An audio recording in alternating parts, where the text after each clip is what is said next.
WITSON. Hi guys, good day. Hope you're all doing fine on this little rainy day of ours at the moment. Just going to show you an install we've done today, which is on a Jaguar. Now, as you can see, these radios tend to be pretty similar in the Range Rover Evokers. That's because they pretty much are.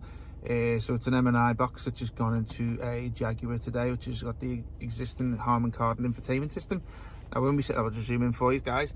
So when we say the Harman Kardon, people tend to be relatable towards speakers. It's not. It's actually the infotainment system that's in the car at the moment, because you're going to have either the Bose system, Bosch, whatever you want to call it, and you're going to have the Harman Kardon on the newer cars. So it tends to be up to around the 2016.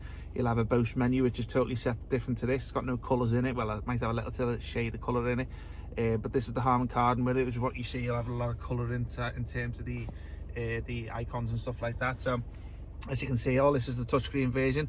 Now, we do sell two boxes, or three boxes should I say. One is for the older Bose setup, and we sell a Harman Kardon box for the 8.8-inch screen, which is these buttons down the side. And then you'll find a lot of the newer cars tend to have a 10-point whatever screen, which is basically no buttons down here. And then obviously that's a different cable setup altogether. So just be careful when you're ordering from our site, if you choose to order through us, because it'll say Bose Harman Kardon 8.8 or Harman Kardon 10.25 in the drop down box. So obviously choose the one relevant to your car. So I'm just going to show you the setup today, which I've got connected my phone to, which is on the CarPlay. You just simply hold down the menu button here, and it switches over to the CarPlay mode, which I've already set up for the purpose of the video, as you can see. Now, I will say to you, the Bose boxes can be a little bit slow and responsive on the touchscreens, only because the touchscreens are not as sensitive as the ones in the Harman Kardon, but you'll see it's nice and sensitive here. We'll have no lag on our systems. If it does, then what I would advise is just doing a factory reset on the system, because what you got to appreciate, the systems are bedding into the car's ECU. It's doing loads of connections and stuff on its first time route. So what we always advise is set up the system in the car, play around with it for the day, do a factory reset, and then basically set it all up again. Only reason being because it can pick up the odd little bug within its first 24 hours. Not really a written rule that you know about, but just being in the industry and selling these systems day in, day out, that we do know how they can pick up a little bug within the 24 hours. It's just because they're working overtime in terms of how it's connected into the car's ECU and the CAN bus and all that sort of thing. Like, so just be mindful. Any connection issues within the first 24 hours, just do a factory reset.